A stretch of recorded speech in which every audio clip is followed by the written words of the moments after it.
Bom dia, gurizada. Aqui estamos de novo na obra, finalizando ela. Essa é a última semana minha aqui nessa obra. Depois eu vou estar prestando serviço em outra empresa, na Refine. E estamos finalizando aqui, ó, um porcelanatozinho esculpido em uma lareira, tá?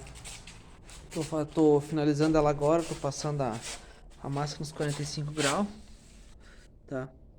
Esse aqui é o 45 graus que eu fiz com a máquina, né? Com a maquita e o rebolo.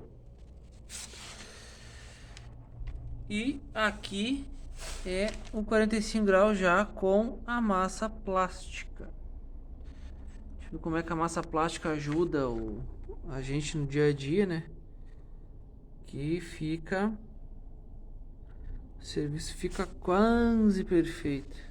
Eu digo quase porque perfeito a gente sabe que não existe, né? Se a gente que trabalha nessa área, a gente sabe que perfeição, isso é uma utopia. A gente não consegue deixar perfeito. Perfeito só Deus.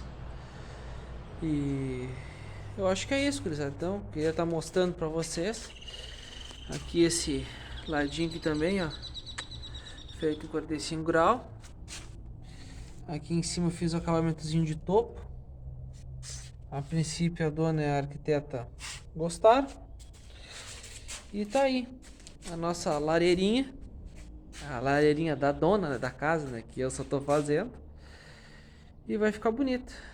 Aqui eu já mostrei tudo já antes que a gente já sentou esse piso aqui, eu e o Marcelo, 1,20 por 1,20. E tapemos para poder trabalhar e não ter perigo de estragar, protegemos eles. Aqui tá já a paredinha aqui, esperando o tio Bilo e o seu Bruno. Então tá, gurizada, é isso. Um abraço, bênção, tchau e me fui.